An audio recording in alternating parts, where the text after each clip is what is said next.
Hey guys, I'm Tom the Tech Chap, and I am in beautiful Barcelona, where Samsung are showing off the new Galaxy Book 2 Pro and Book 2 Pro 360, with the latter giving you that spinny tablet touchscreen experience. And surprisingly for Samsung, who usually take things out of the box, this S Pen actually comes bundled with it. The problem is though, there are so many great ultra thin and light premium laptops. These Galaxy Books have their work cut out if they're going to stand out from the Dell XPS 13 Plus or the Acer Swifts or ASUS ZenBooks or of course the MacBook Air, which is due a refresh soon. So what do these offer? Well, building on the terrific Galaxy Books from last year, we once again have an incredibly thin and light design. I mean, seriously, I'm holding the 15-inch one here one-handed, just flinging about. We're talking LG gram levels of lightweightness, yet somehow without feeling as flimsy or cheap. Also, the stunning AMOLED display makes a return, although this time it is now 33% brighter and certified Display HDR 500. Although that 500 nits brightness is only when playing HDR content, normally it'll peak at 400 nits, which is still very good, but because the screen is quite reflective, sometimes if you have bright lights around you or you are using this outside, which you may well do as these are all about portability, then it can still be a little bit tricky to see sometimes, but it is certainly a step up from last year. However, what has remained the same is this 16:9 aspect ratio with a relatively chunky chin at the bottom. Now I know not everyone agrees, but I much prefer a slightly taller 16:10 screen. And also it is just 60 Hz, there is no extra smooth 120 Hz like we get on say the Surface Pro 8. Now on the inside, we're getting new processors in the form of Intel's 12th Gen P series, which Samsung say will actually give us a 75% boost in multi-core performance versus last year. Of course, I'm going to have to test this myself back at the studio, but these are the same chips used in the new Dell XPS 13 Plus. And also, according to some early benchmarks that we're seeing, these new P series chips can actually outperform Apple's M1.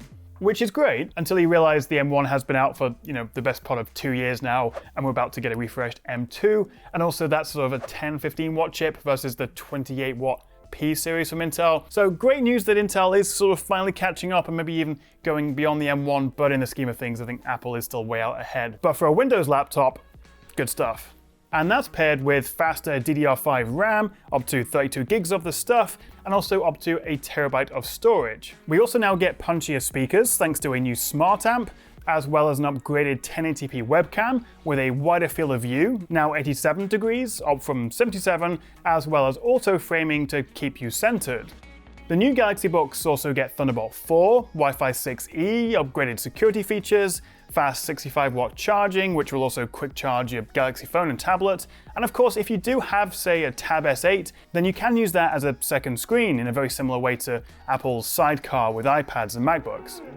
I'll tell you who else has been busy here at MWC though, TCL, who are very kindly sponsoring this video. They've been showing off an absolute ton of new tech, including the new TCL 30 series phones, with the top-of-the-range TCL 35G costing just €249, with this fiberglass material on the back, which gives it quite a classy look, and also it doesn't pick up smudges or fingerprints. In fact, the whole 30 series lineup pack in huge batteries, and also except for the TCL 306, they all have dual or triple 50 megapixel cameras. This also caught my eye. It's the new TCL Next Paper 10S. And it uses an LCD backlit screen, but with multiple layers on top, giving it a matte, papery, e-ink aesthetic, which also reduces blue light, it minimizes reflections. It's a really unique tablet. But it's TCL's concepts that I'm really excited about. These are a pair of their new wireless AR holographic glasses. I also got to try these, the TCL NextWear Air, which give you a huge 140-inch immersive screen right in front of your eyes. And finally, these guys. TCL are showing off every kind of flipping, folding, and even rolling devices. This is the very aptly named Fold and Roll, which I've never seen before, but the screen folds and it can roll out. TCL are also working on a new foldable concept, so stay tuned to hear more about that, but for now, click the link in the description below to check out all their latest tech.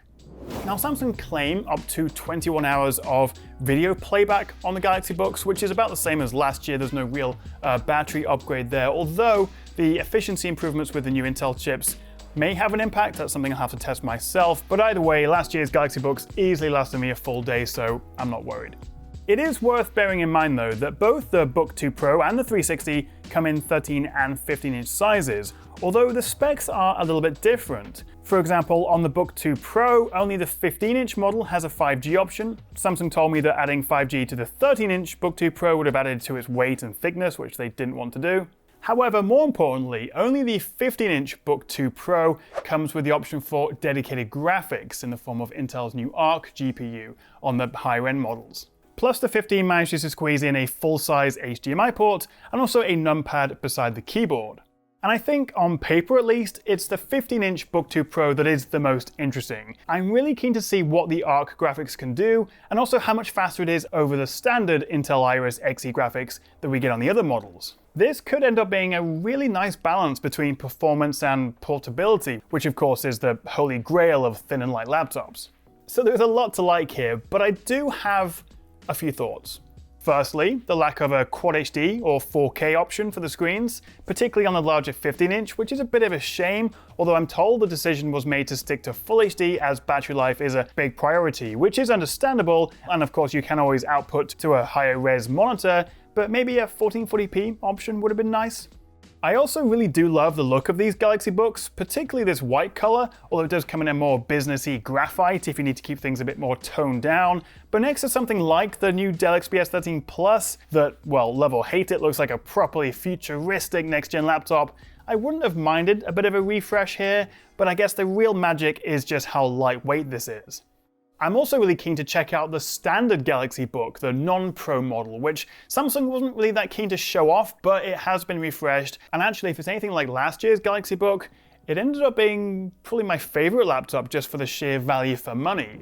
However, the combination of a 500 nit AMOLED screen, so we're getting that incredible contrast and deep inky blacks, the ridiculously thin and light chassis, I mean the 13-inch weighs just 870 grams and is 11 millimeters thick, with the 15 still only 1.11 kilograms and 11.7 mil, although the Intel Arc graphics option does add a little bit to the size. Then with the 12th gen chips, the super fast RAM, a great webcam, top-notch connectivity and security, and if you're in the Samsung ecosystem, some nice multi-device features. The Book 2 Pro and the Book 2 Pro 360 are looking pretty exciting actually. I can't wait to get home and test it and review it properly. And of course also the standard Galaxy Book, which I haven't had hands-on with just yet. And the best bit is if you do fancy one, they're actually coming out to even more regions, more countries, according to Samsung this year, which is great news. But what do you reckon? Would you be tempted to buy one of them? Let me know in the comments below. And also don't forget to check out the latest TCL tech as well in the little link in the description below. Thank you so much for watching guys, and I'll see you next time right here on the Tech Jam.